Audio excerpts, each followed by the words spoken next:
we'll call this meeting to order. Other people can join us. Jen, they know how to reach us? Or Yep, the meeting ID and password was published, and I'm keeping my eye on the waiting room. Okay.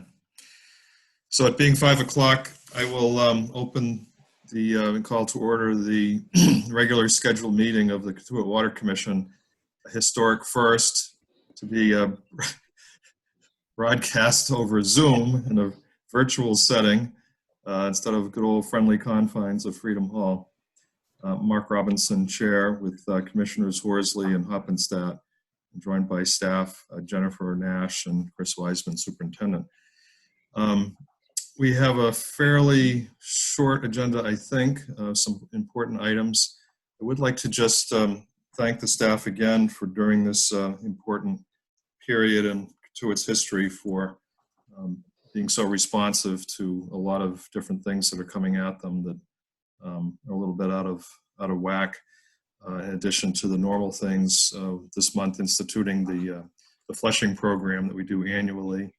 And I know we've been trying to put out more information about what residents need to do. We've always put that information out before, but it's just, I think it's making sure that people just know not just that the flushing is going on, but also that the when it's affecting their neighborhood, measures that they might want to take. And we always have more information available through the office about it if flushing is coming to your neighborhood. So we have Carol. Hi, Carol. And we may have other people coming in. I don't have my agenda right in front of me, but we typically ask for public comment. I will ask for public comment to begin with here, and then we'll also have an opportunity later if more people join us. Is there any public comment for the Water Commission at this point? Carol? Hi, yeah, Carol Zace. I just wanted to ask you guys if you could explain at some point, again, for the community and me, the effects of the increase in the water rate to our 2021 fiscal year fire district budget again. I just think this will be an important information for the villagers and the people at the district meeting to have. So I know you guys have done an amazing job explaining that all along the way when you were doing the rate increases. But I just think, I mean, I know I could use a review on it, so I was always think that there's others that could too. And it's a topic that I'm hearing. When are our water rate? When does that kick in? When should we see it in the overall town budget, or will we not ever see it there? That's all. So I don't want to get into a lot of this in detail now. Again, right, we've spent exactly. Just for the future. Many meetings, and we've actually had a hearing where the entire thing was filmed and recorded, and it's on our website. In general, we had an exhaustive study done by a consultant working for the commission and the department, which analyzed the true costs of delivering water for residential use as opposed to fire protection. And we've tried to make the water generating its own revenue, basically, to support the operations. With the increase, which is a graduated increase, so that heavy users of water will pay at a higher rate for the extra volumes that they use above the base rates. We hope to encourage conservation, but we also want to people to pay for the water that they're using, basically. And one of the things we'll be talking about tonight is an irrigation policy. I will not ask for a vote on that tonight. I want to do it in a public session. We have more people that can attend in person. But I did want to go over that in more detail tonight. So I think that's part of this whole water rate, water conservation program that we've instituted. The main thing that we've been trying to educate the ratepayers about is how there is an intersection between the water rates and the revenue generated thereby and the corresponding decrease in the subsidy provided by district taxes. So it's really up to the Prudential Committee working on the district budget to allocate and coordinate that intersection between the revenues, the water revenues this year are much higher, as you would expect, Right. because of the rate increase. And this will be sort of a shakeout year. It's the first year people are experiencing this dramatic increase in heavy use of water. There's very little impact really on people who use very, very little water.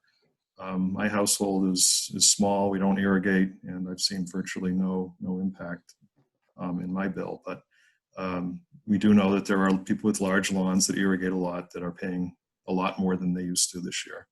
So that may encourage them in the second year of this program to cut back on that somewhat, or to institute things like rain sensors and other techniques that can help. So I'd ask the other commissioners if they'd like to respond briefly to this question. Yeah, I think it's it comes down to the fact that, like you mentioned, there's the intersection between taxes, property taxes, and the water rates, and we really won't see a change until 2021, which is what you mentioned, Carol. So I think that people recognize that there's a year delay, but at that point, the town will or should change its tax base or the amount of money they levy on people's property taxes for the district, and correspondingly then the taxes you pay for properties to the town of Barnstable will go down. The district tax. Yeah. Probably going to be for fiscal year 2022, not this coming fiscal year, 2021. No, it should be for 2021. It should be, okay. Because we instituted the new fees in fiscal year 2020. The revenues are in, okay? So I think it's really up to the Prudential Committee and maybe best taken up with them at this point. Okay. Are there other public comments? Okay. I'm a little bit lost here. I don't have any papers in front of me. Can you post the agenda?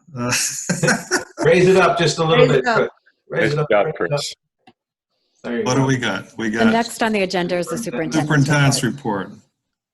Good man, Chris. Yeah, no problem. I could probably take a picture and send it to you if you need. All right, guys. This is the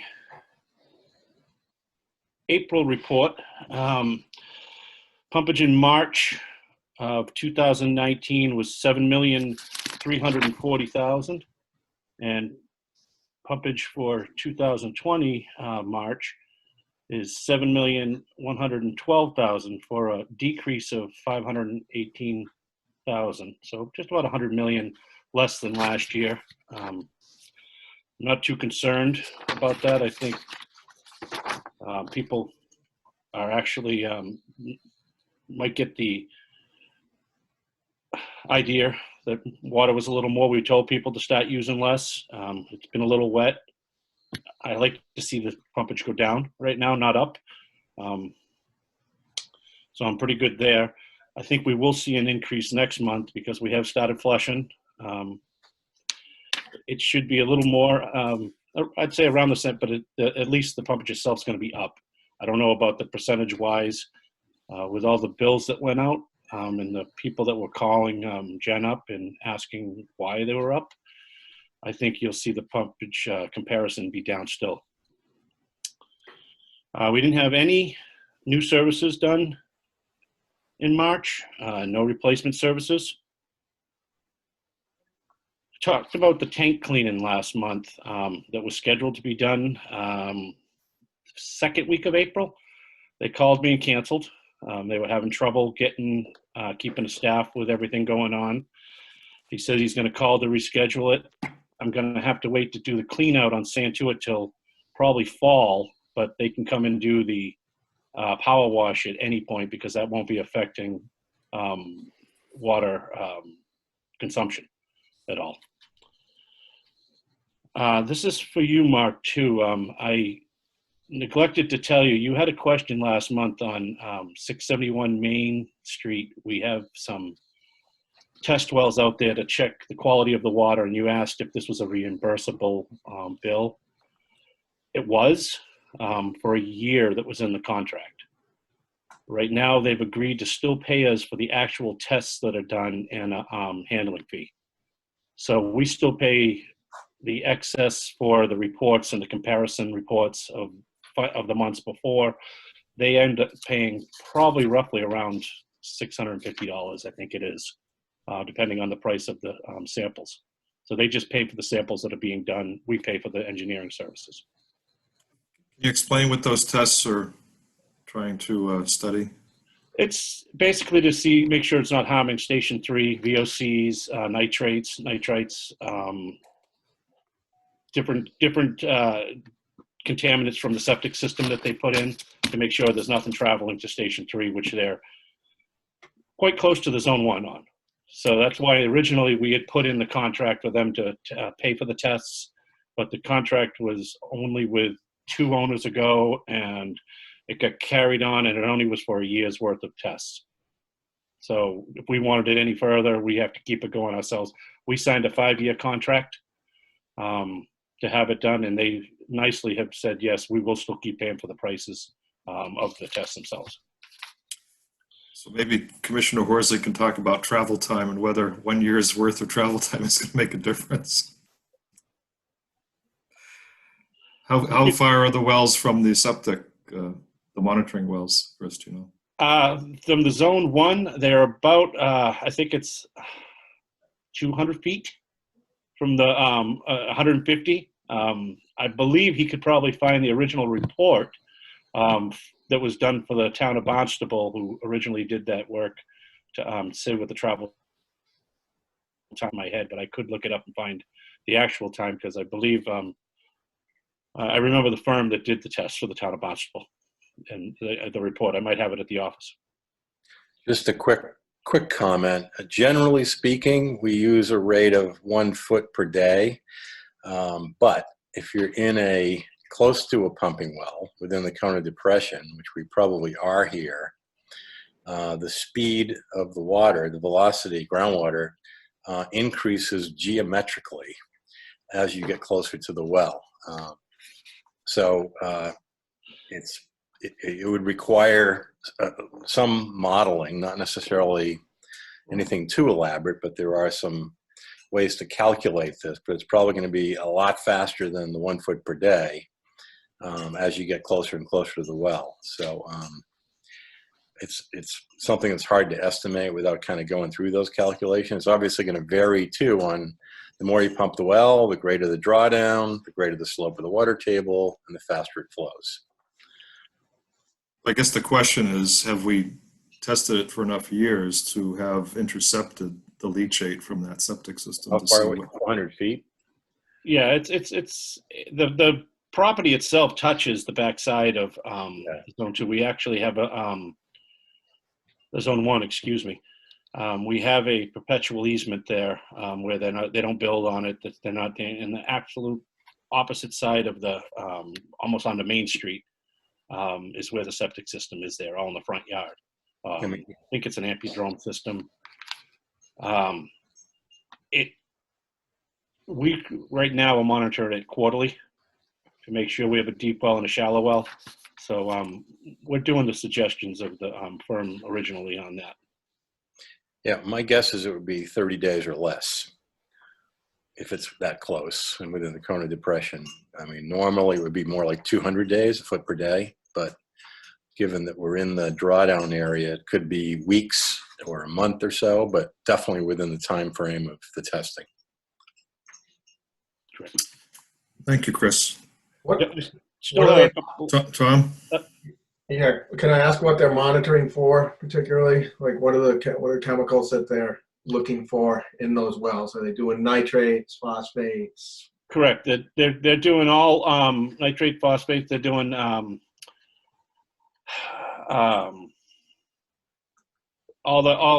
anything that has wastewater products on it in it. They're doing BODs, everything that's there. I can get you a full report on it if you want to take a peek at it to take a look for the future. Great. I'd like that. Yep. Any more on 671 Main? I'd like to go back to the tank cleaning. Okay. So they canceled on us. Yep. Did they give us another date? He said he would be calling me back to give me a better date on that, because he wasn't sure. He had a lot of problem keeping a crew together right now. Yeah. They're following all the guidelines too, where they're not throwing so many people in a truck, I believe, and they'll all have to come down in their own vehicle. Then they got to go up on a lift with 2 guys on the lift. So I don't know what they have to wear, for PPE and everything else. So I can give him a little more of a discussion. I actually expect to hear from him this week. I kind of thought he would give me a call last week, but I said, well, he's probably just going to go now. I can give them another call and ask if there's a little more. We will be having Station 5 pulled at the end of next week, I believe. We have a vibration in it. We wanted to get it done when we got to a certain point in Flushing where we weren't going to need Station 5 to clean the north side of town here. And we've worked it out where we're done with that side now, so we can use just the tanks themselves to clean that area. And we're going to be pulling that next week, and they're going to be yanking that out of the ground to see what's causing the vibration that's in it. It's been there for years. They say it's residential harmonics, but everything out of balance eventually. In about every 10 years, we have to pull it and straighten things back out again. So that will be pulled next week and be out of commission probably for about a week. If not more, it depends on what has to be done for repairs. Okay. I for one would like to see that that tank cleaning be prioritized. Okay. Well, we set a goal of having it done before the summer. I thought it was before the boating season. Okay. The voting Everybody's season's a little earlier this year. Yep. Yeah. How about lilac season? Okay. Just making a note here, sorry. Thanks. And to go with that a little more about the flushing, we have started flushing, of course, as you guys know. We've done everything north of Route 28's been done. He finished that off yesterday, and we're starting on the south side now of 28. We did a couple small areas just in the end, and now we're starting in the well field coming out.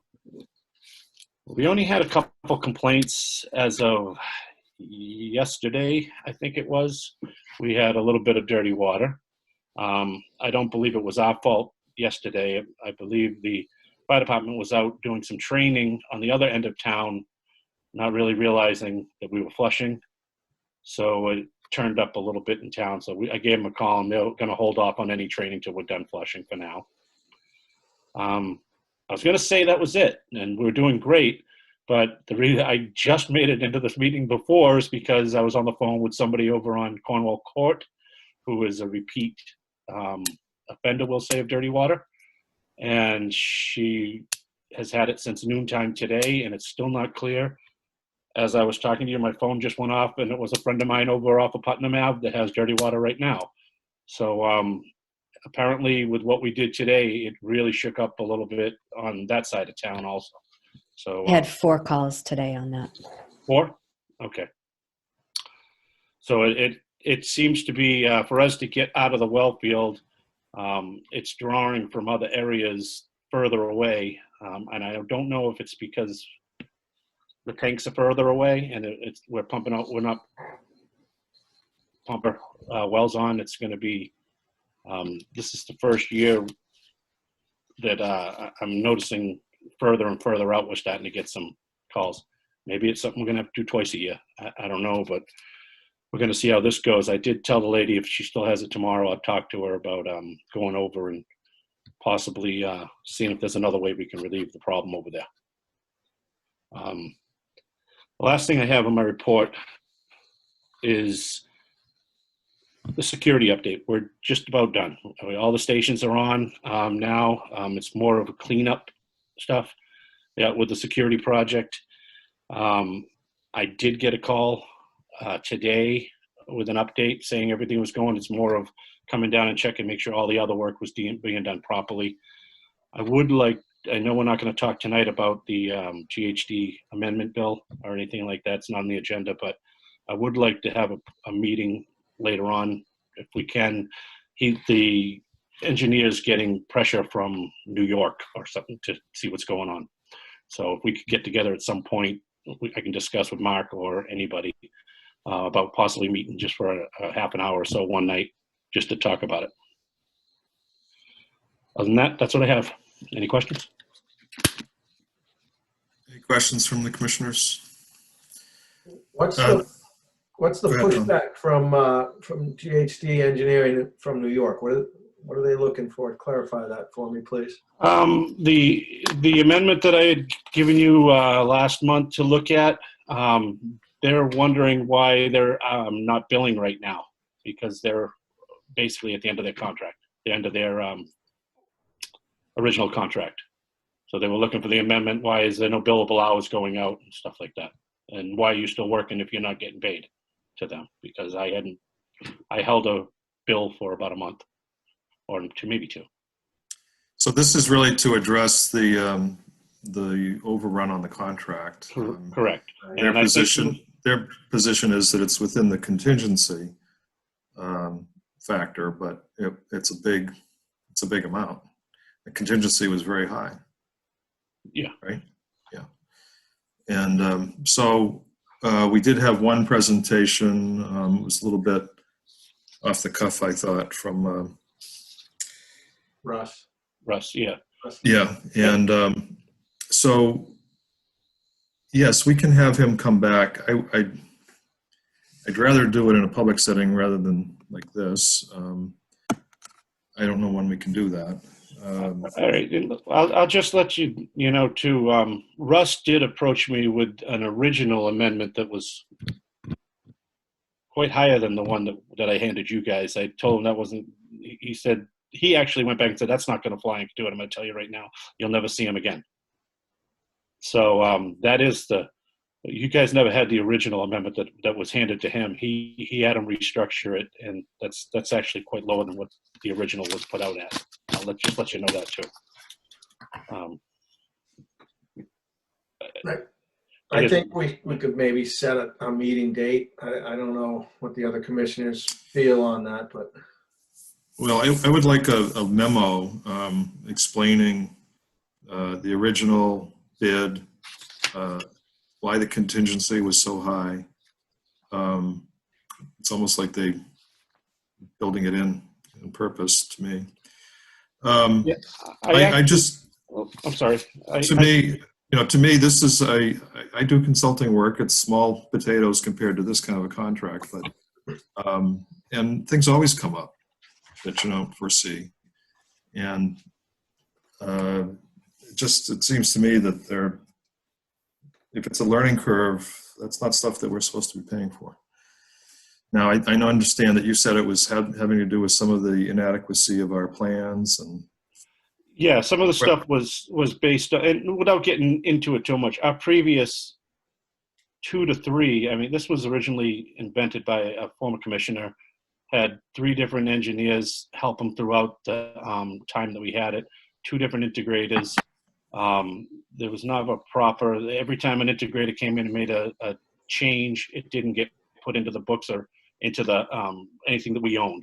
So when they came down thinking that we had plans on everything, we had nothing, basically. We had hand drawing things from a commissioner, and the one firm that was doing it refused to give them anything on it. Kind of held us at hostage because we didn't own anything. So that basically goes from there. But we can get into that once we start talking. I know I don't want to get this going all night either. Okay. Well, we'll handle it separately then. Do you have anything else, Chris? No, nothing on this. Okay. One thing I just wanted to mention, speaking of security, I know it's a different type of security, but is there any way we can drop one more boulder at the end of Sampson Mill Road? Is that one place where the trucks can still get in? Down, I can probably move one from one spot to another. I just had them re-put the gate in there. Right, but there's a place where the 2 boulders are this far apart, just enough for the truck to squeeze through. If you could move a boulder just even like that. Oh, okay. Yeah, I'll see if I can get a machine over there and see if I can get them to push it over at least. Okay. And if the guys go down to check on, is it number 2 that has the mattress in front of it? Yeah. Can Yeah. we get rid of that? That's one of the things we got to get rid of. I was hoping when we had a complaint down there, and I was hoping to get the people caught by, we had the police department down there, and we had 3 gentlemen down there shooting down the range, and they were shooting that mattress. So I was hoping I to get came them by to your pay for office one the day for that you showed me the video of it. Yeah, that's right. Yeah, I was hoping to get them to pay for that removal, but it's going to have to be us to get rid of it. We have money in there to get that stuff out of there. But it's just that if we can just, I think that's the only place that they can still get in, Yeah, between and those 2 boulders. I don't know where you come down to the sand pit by the new cell tower. If that has been opened up in there enough to get a vehicle through, I don't know. I don't think so. Okay. Okay, what's next on our agenda? Irrigation policy. Okay, so just a little background that while we were doing the water rate study and implementing the bylaw and the rate structure, we identified the fact that a lot of the high water use is related to irrigation, lawn irrigation of private homes primarily. And Commissioner Horsley has done some research that we want to ask him to present tonight. And he's drafted a bylaw that is based on some similar bylaws elsewhere, I think. And I know, Scott, you've also done some more research with private well installers and irrigation companies. And so I just wanted to have you give us an update. And I would like to have, again, more of a public process where we can have people in a room ask questions. I just think this is a terrible way to be transparent about things. So not everybody has this technology, so that's part of it. Scott? Okay, so I will just briefly walk you through the proposed regulation and then also give you a very quick summary of a phone call I had with some irrigation technology people recently, and I did provide parts of an email record of notes from that I won't go through in detail tonight, but certainly we can in the future. So just walking through the regulation first, as Commissioner Robinson mentioned, there are other water departments and districts that do have similar irrigation policies and regulations, notably Mashpee, not too far away. I did find out that our enabling laws, specifically Article 9 of the bylaws of the Katuitt Fire District, do empower and enable the water department to pass regulations. So I drafted this as a regulation as opposed to a policy, which I think just gives it a little more strength if we need that.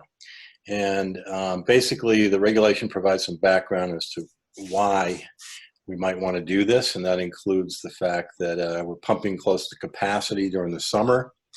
It's my estimation that close to half of the summer pumping is related to irrigation. We have I think it's pretty clear that we're having drawdown effects on the Little River. And I also have mentioned that I think there's a chance that our iron and manganese issues may be associated with that drawdown on the river and the associated wetlands that contribute iron and manganese.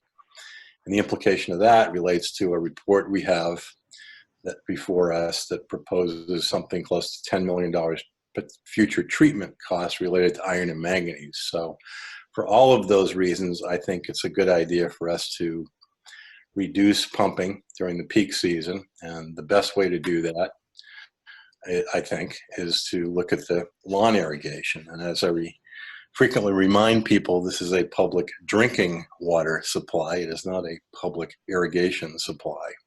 So that I view that as sort of a secondary use.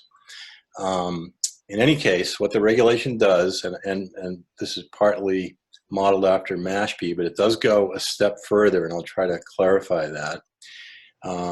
There's really just 3 or 4 provisions. So the first one is department will not allow any new automatic irrigation system to be connected to the system. I should also mention during the recent call with the irrigation people, Jen provided some great data on how many irrigation systems we might have currently.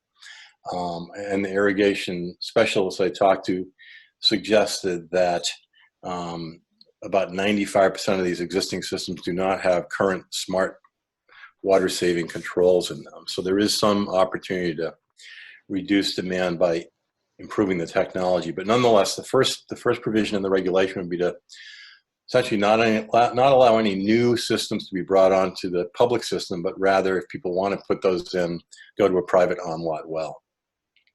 The second provision is that existing conditions that have existing automatic irrigation systems may continue to use them, but that they have to install what I'll just refer to tonight as smart controls. And these are things like rain sensors, weather report technologies and controllers, and low flow heads that are mentioned in the regulation. So it essentially would require that 95% of the existing systems to be upgraded.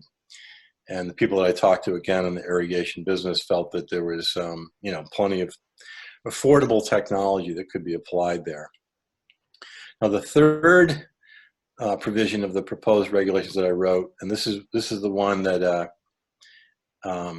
goes beyond the MASH-P regulation. And what this says is, as of 2023, 3 years from now, all automatic irrigations must be disconnected from the public system and replaced with a private on-lot well. I'll come back to that because some of that relates to how much benefit we might get from some of these new smart controls. The regulations then go on to talk about people who use hoses and sprinklers periodically to try to do that more carefully. And then it provides some fines and enforcement. And the fines in here are $250 for first offense, $500 third and subsequent, etc. That's essentially a quick overview of the regulations. So again, 3 primary provisions. One is no new systems. Second one, if you do have a system now, you have to upgrade it to smart controls. And the third one would be to have a sunset date, and I propose 3 years, when we try to move these systems off the public drinking water supply. So that's the regulation. I was contacted by a couple of these irrigation technology people. We had a very good call and a couple emails. And I'll try to summarize that in my words, but again, I did provide their specific comments as well to you, and we can go dig into that perhaps more detailed in the future. But generally speaking, what I recall is, as I've already said, most of the irrigation systems, they estimate 95% of them that we have in Katuitt are not smart. They're old technology. They could be upgraded. I asked them, if we do that, how much water do we save? And the number that they gave me was about 30%, 33%, about a third, if we upgrade. They also indicated that there was a qualification with that they said you get about a 33% savings if they're operated properly. So I said, well, what do you mean by that? And they said, well, it's not uncommon that customers put these in and A, don't know how to use them properly, or B, disconnect them or parts of them after time. So, and that's a really hard thing to control. So my take home from that is, I don't think we'll get 30 or 33%.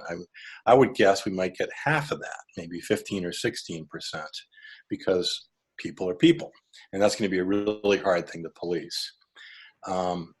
The other recommendation that came from the irrigation people was, why not go after the big systems first? And again, Jen provided us with some good data on that. And they suggested, why not try to tackle the big guys first and try to get them with the smart controls and or off the public system. I think that makes sense. But thinking back to the original reason to do this, I think the idea is to try to reduce the summer peak pumping. And if roughly 40 or 50% is irrigation, and if everything is replaced with new technology, we might get a third of that. And you start doing the numbers, and I guess my take is I think doing this, implementing these technologies and keeping them online will help somewhat. But my guess is overall, we might see a 10%, 15% water savings overall. That's just a guess based upon our conversation. I don't think we're going to see a 30 or 40% reduction in peak pumping because of the things that I've outlined. So I'm not sure that's going to be enough, but it certainly would be a start. So that's a quick overview of the proposed reg and my conversation with the irrigation people. I think I'll just stop there and see if people have questions now. And again, we can certainly go through this in a lot more detail at a future meeting. Thank you, Scott. So I think that a couple things. One is that, again, I think this is a transition year as we have people react and respond to the rate increases. And I think with the very highly graduated rate structure, these top 10 users perhaps, maybe it's just a cost of doing business they don't even see. But I think that we need a good year or two of data to see how much reduction in use, seasonally adjusted, that we see because of the increase in price, and just that itself might be a break on some of this. My thought was that rather than force everybody off the public water supply for irrigation, we could raise the rate even higher for the top users, people over 1 million gallons or 800,000, whatever the number is, to make it a big disincentive to really use that much volume. Find out over a 3-year period who were the top 10, 20% of the users and force those people off the public water supply. I don't think it's really fair for people who have invested in an expensive system, and they're using it sparingly. They're very conscious about it. I don't think it's fair to kick them off the system and make them put in a well. They may be far away from any of these wetlands that we're talking about, but I think the fact that we're in a transition period might mean slowing down on kicking people off the system. But I think all the other provisions make a lot of sense. I don't think there should be new systems added to it. That's just exacerbating the problem. So my initial take. Tom? Well, first of all, I think I'd like to hear from Superintendent Wiseman about his feeling on whether or not we're going to see a big decrease in water pumping if we did steps 1 and 2, where we would have no new systems and then installation of the smart devices. I like those provisions. I totally agree with Commissioner Robinson on that. Because we are in a transition year, we might want to wait at least until peak pumping season this year to see just how much of a reduction we get due to the new fee structure. I think that's something that we kind of have to do. I totally understand where Scott is coming from with regards to Commissioner Horsley, with regards to the 2023, get people motivated of the domestic supply because it's drinking water, but the whole, I guess, I don't know. Let me hear what Chris has to say. Yeah, I totally agree with what Mark said too there, that I think you're going to see a decrease already. That's what I was trying to say a little earlier with the price increases. I think you're going to see a little decrease already. I think people are going to actually check to make sure that they're either running themselves or start looking into the smart system a little more. I do think that these measures would definitely bring down consumption. I'm not sure of the percentages that what Scott was saying, but I definitely would see a decrease for sure. Just a little, so that we know anyways, and I guess that the smart system might be the way to go, But there might be some incentives out there that people could do, whether we run them through us, if you disconnect and you go on to a fertilization well there, then, you get a rebate back or something to that effect. There is some firms out there that might be worth trying to look into a little bit. I could ask someone to look into on something like that. And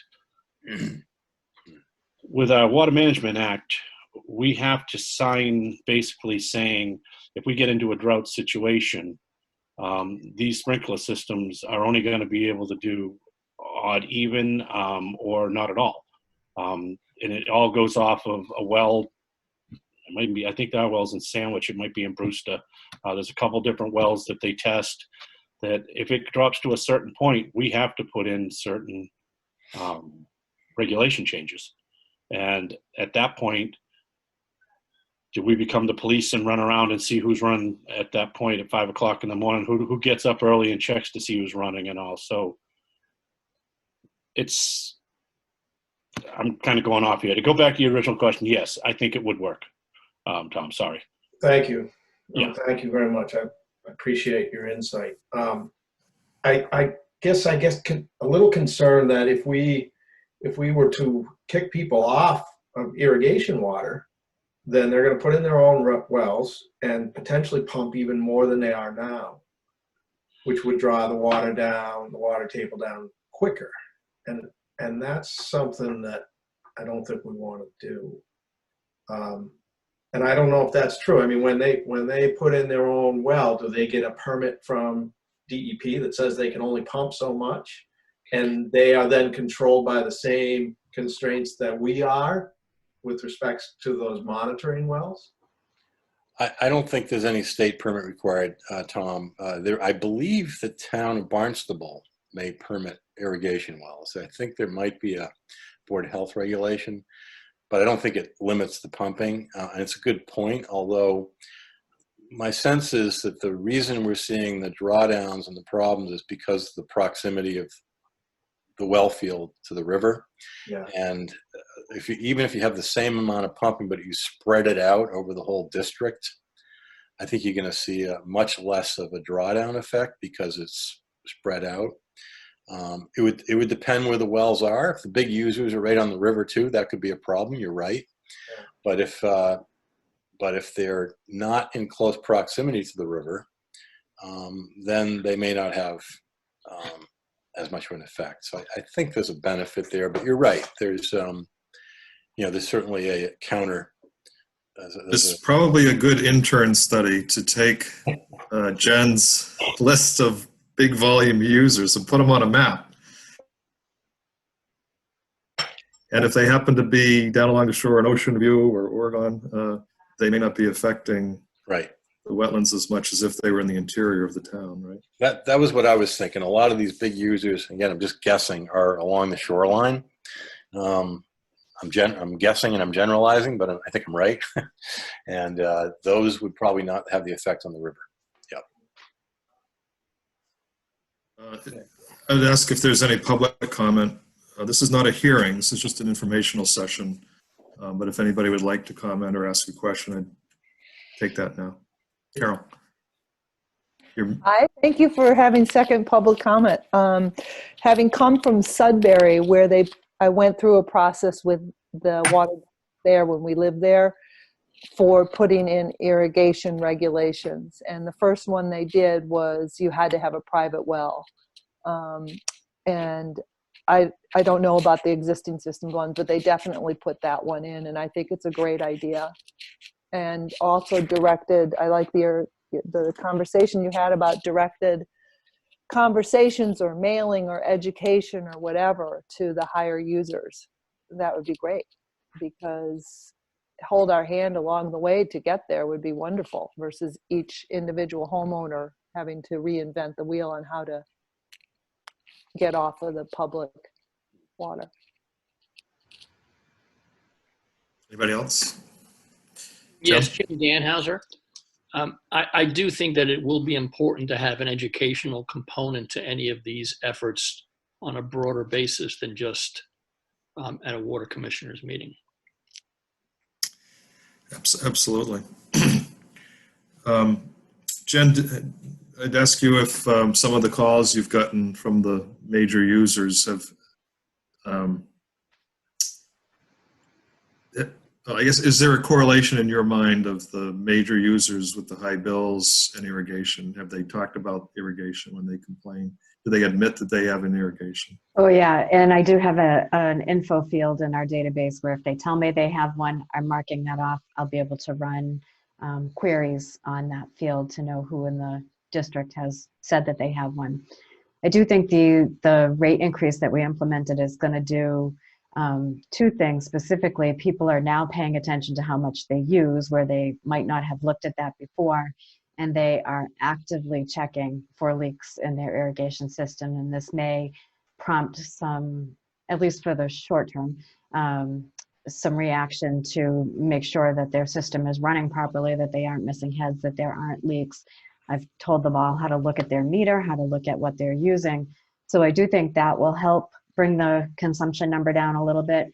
But also, we're reading meters twice a year now, and if there is a leak, we're going to identify them more quickly than we would have before.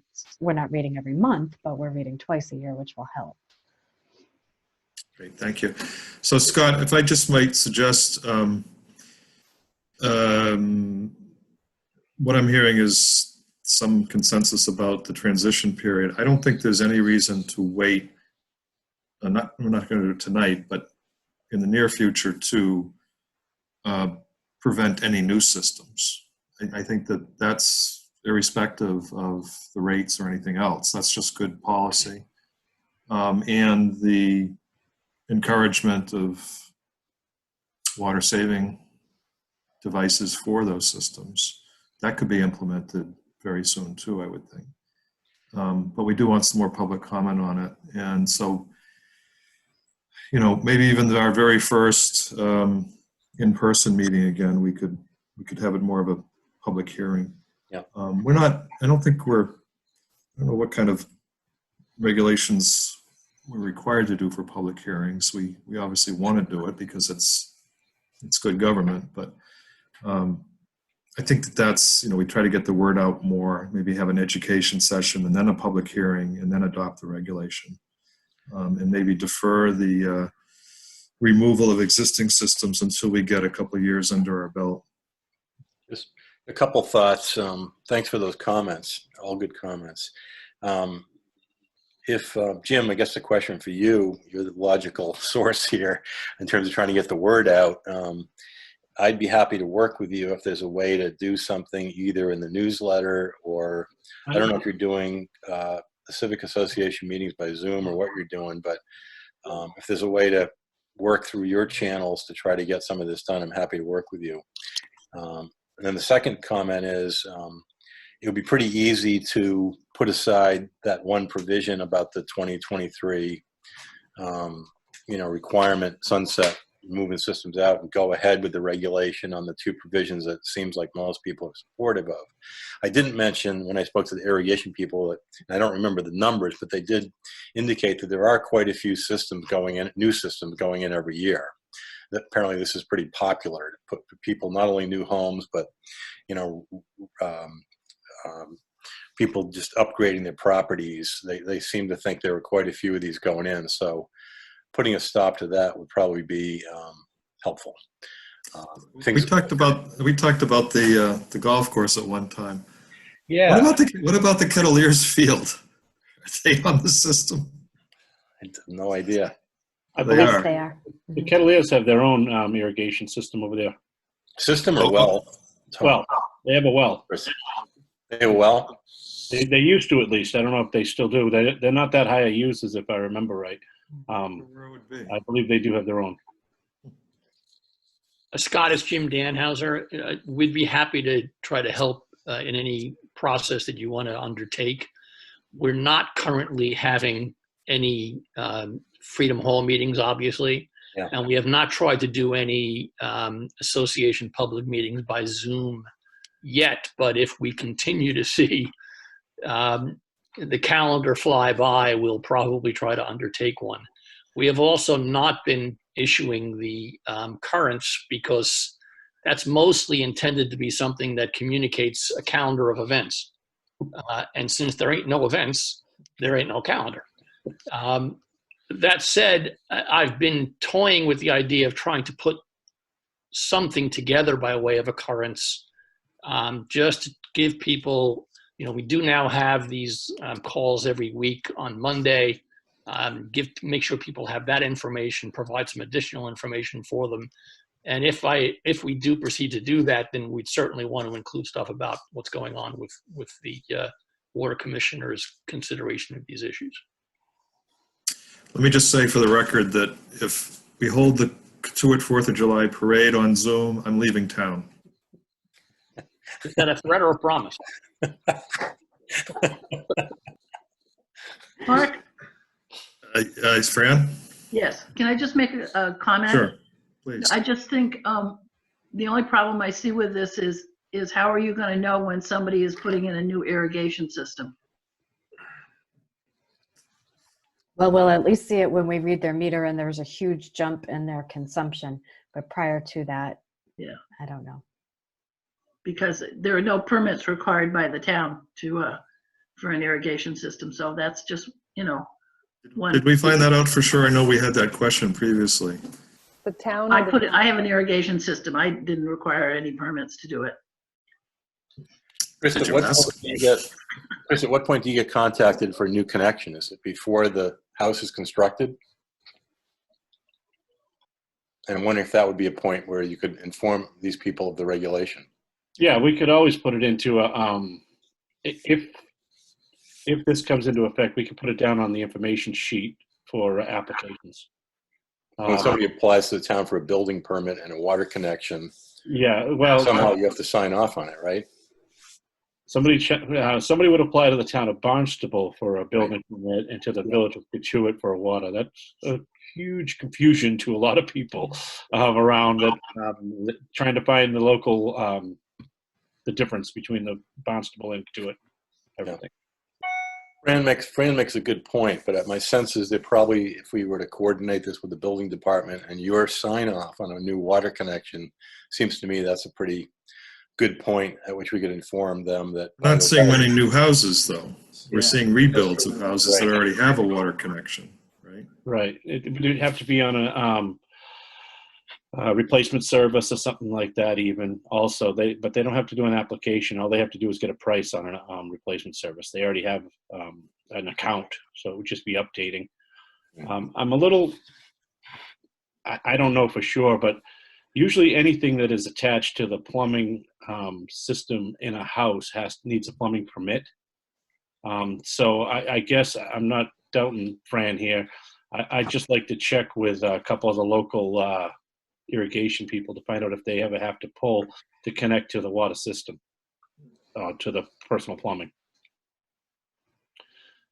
It's interesting. I think we've come around on this then. I think you have some more comments, Scott, to work with. And the water advisory, just the little advisory with the pictures of Little River, I think that is something that we could post on our website now. I added some photos to it.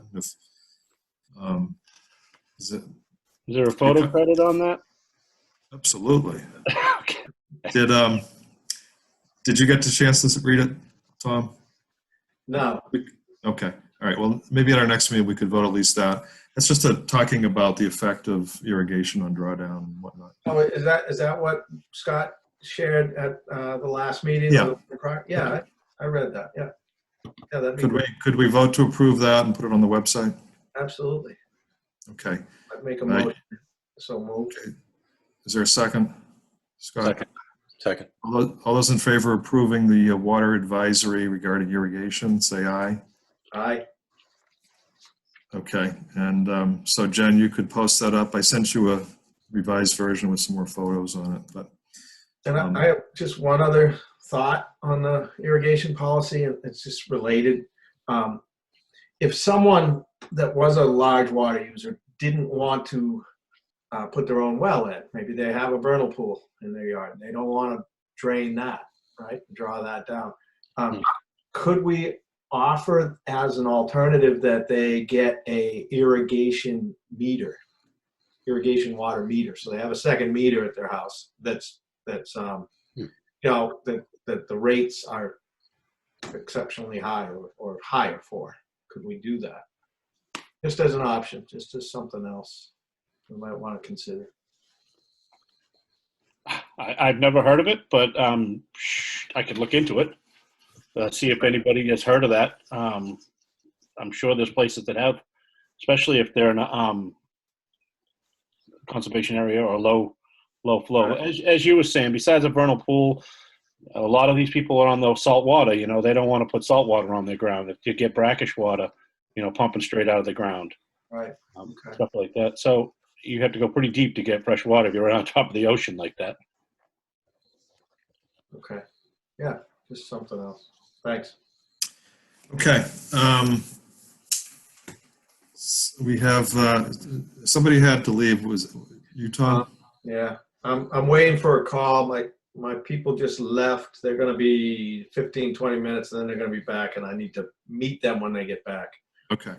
So In the next 15 minutes, what I'd like to do is to go through the general guidelines. We've postponed this for a long time, but and again, I don't have them here in front of me. I don't have a printer. Huh? I've got some. Okay. So let's just explain what those are. That's a very historical document of this department. It includes, I think, a summary of all the different policies and guidelines that have been adopted over the various years. It's sort of grown organically. Is that true, Chris? Yeah, as things have been done throughout the years, yes. So the idea was to first of all, put it into a Word document instead of a typewriter where it had sat for many years. And so Jen's accomplished that. So now we can edit it a little more easily. I went through it just for grammar and whatnot. And I don't know if the other commissioners had a chance to think about any changes they would like to see in the guidelines. I had one point, and it's related to number 4 under water usage. Read it to us. And Jen had put some red print in there that I recommend, including a service fee covering water department expenses, including wages and postage associated with past due accounts. So number 4 deals with lien notices and us doing work for people that haven't paid their bills. Number 3 also addresses that by describing that bills outstanding after 60 days will be subject to a one-time assessment, current late payment penalty as a % of the outstanding balance. So I just didn't know if we should either in 3 or 4 put in a fee that would cover our indirect processing fees incurred by the district. And I was thinking like $30 or something, and that would cover registered mail, it would cover Jen's time. And so that's just one point I had.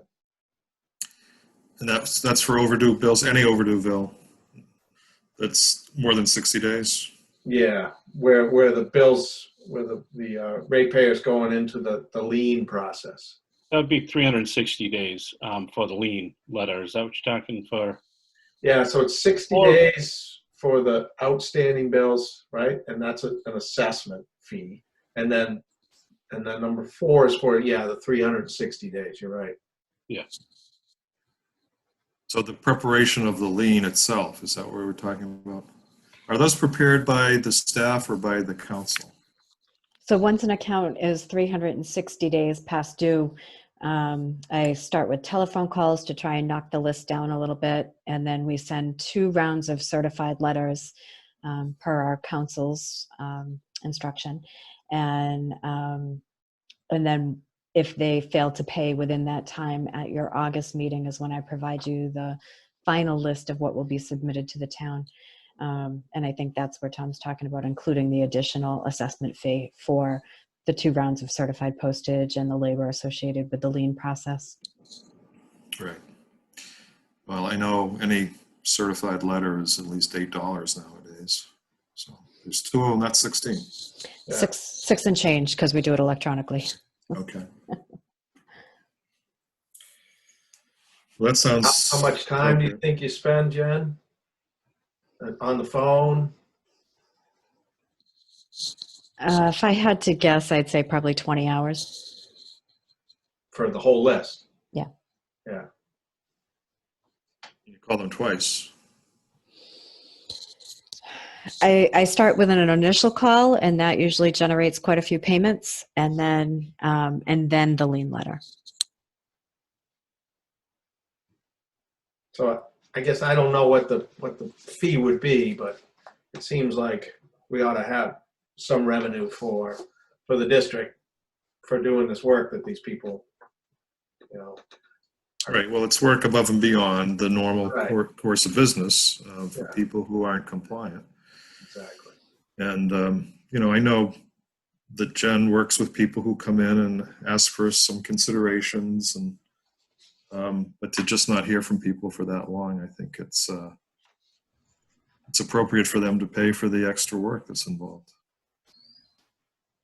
Yeah, I'm not opposed to adding some, I guess we'd call it a processing fee or something to that effect for everything incurred. Okay, or any other changes today? This is something that we can come back to on occasion. We just wanted to make sure we could get it up there and post it as something that's been officially voted. You kind of need this in your hands to look at it, what it's going to.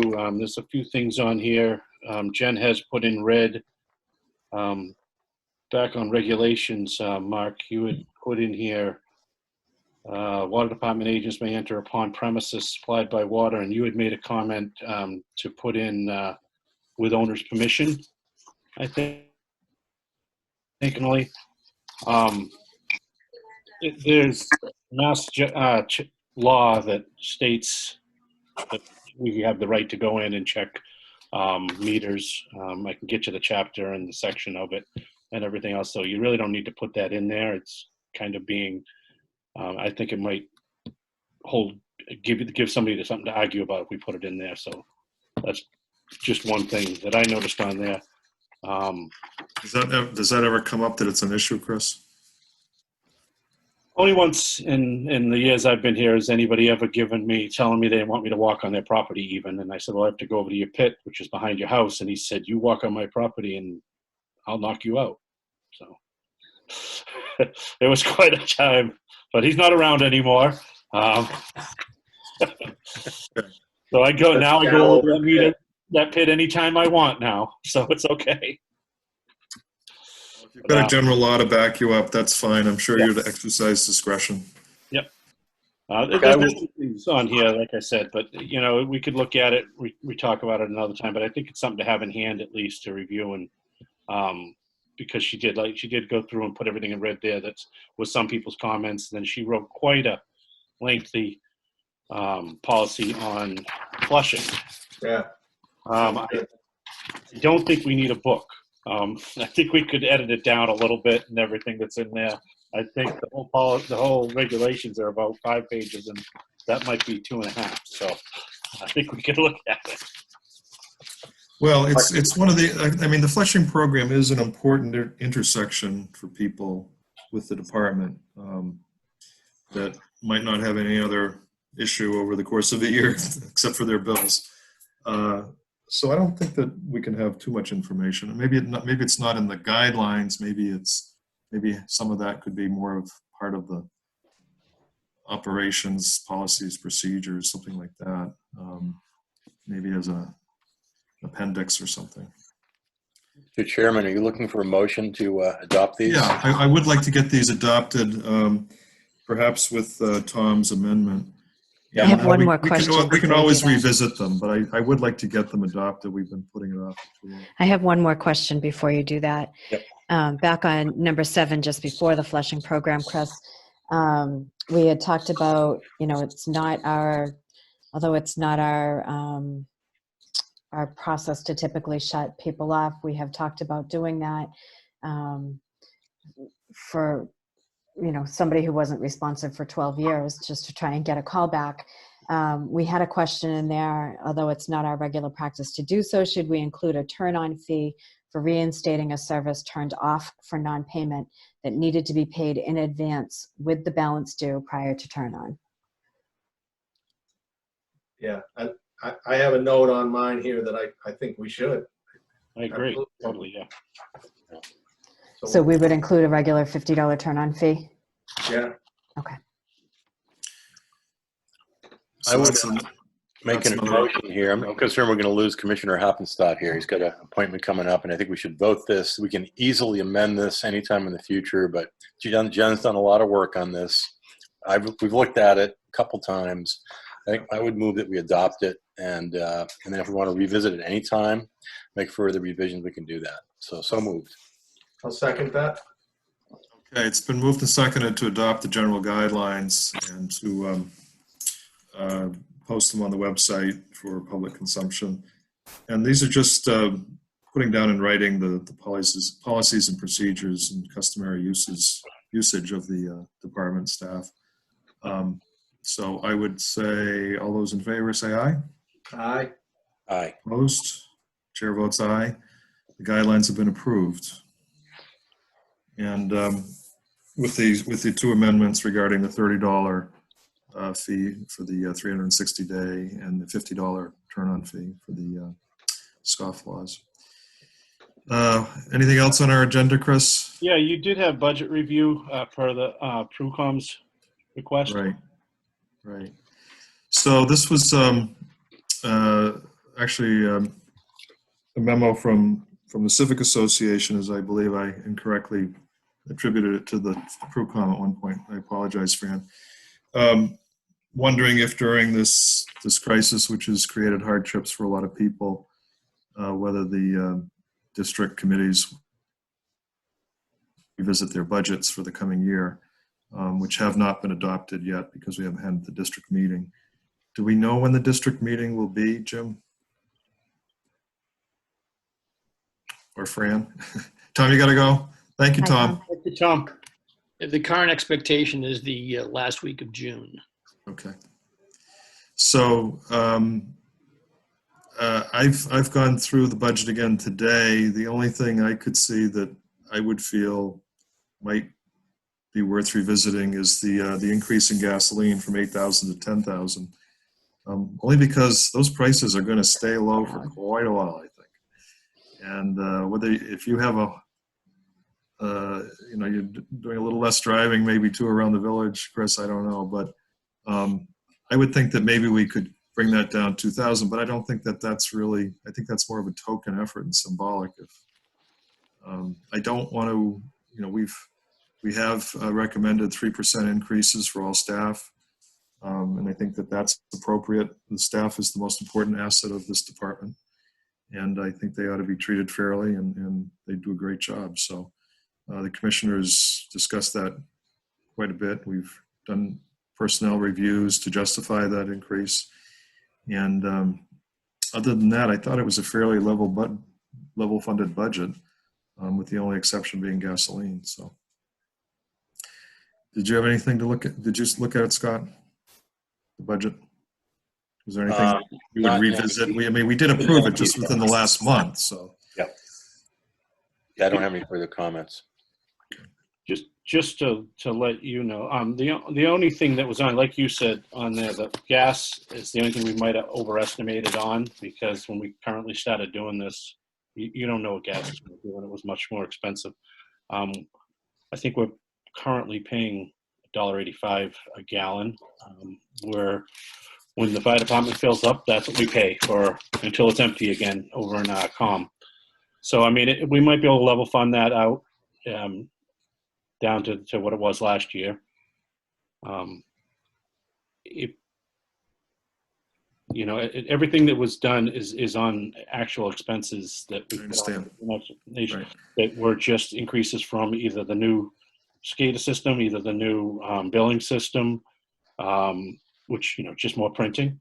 There's more postage. It's stuff like that. That was the sampling.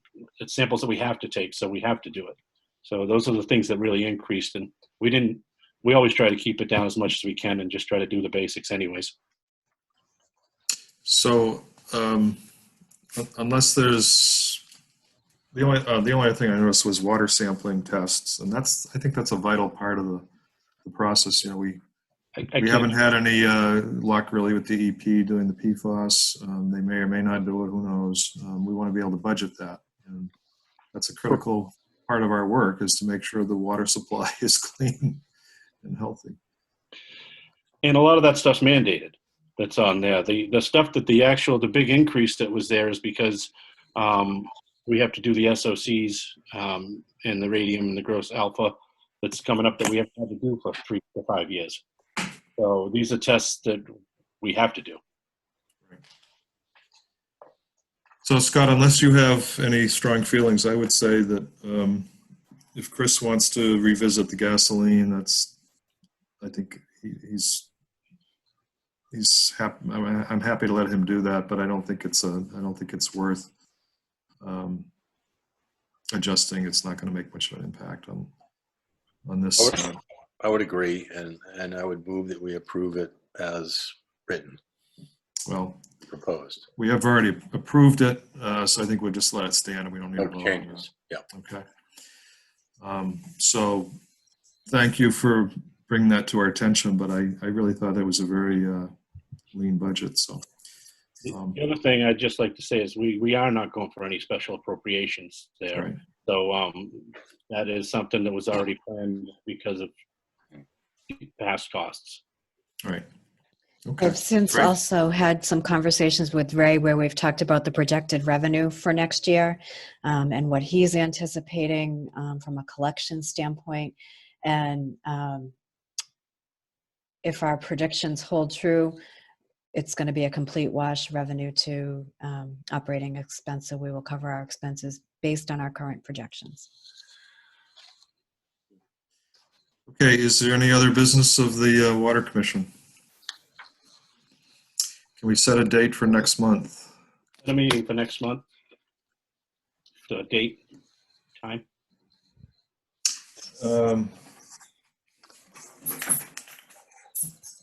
Paper calendar. So the fourth Wednesday would be the 27th, which is the week after the holiday. It could either be the 20th is fine for me, or the 27th, either one. Scott, do you have a preference? Oops, I'm looking at the wrong. We're looking at May. Okay, hold on. I was looking at June. I think the dates are the same in May and June, interestingly. Yeah, 20th or 27th are fine with me, either one. Let's do the 20th. Okay. The week after will be a short week because of the holiday. Of course, every day is a holiday now, so. Do you have a special Says time? who? Huh? I said, says who? So we did 5 o'clock because I'm working from home. Who knows where I'll be working on? Let's leave the time up in the air for now. We'll set it the week prior. See if we're back in the office. Okay. And one of us will check in with Tom to make sure he's okay with that date. If we have to reschedule, we'll let you know. Good. Okay. So it being 6:15, I would call for a motion to adjourn the Water Commission. So moved. Okay. All in favor, say aye. Aye. Aye. At 6:15, the Water Commission meeting ended. Thank you, Jen, for setting this up, and Chris Thank you. for your Thanks, reports. Thank you. Bye, all. Bye-bye. Bye,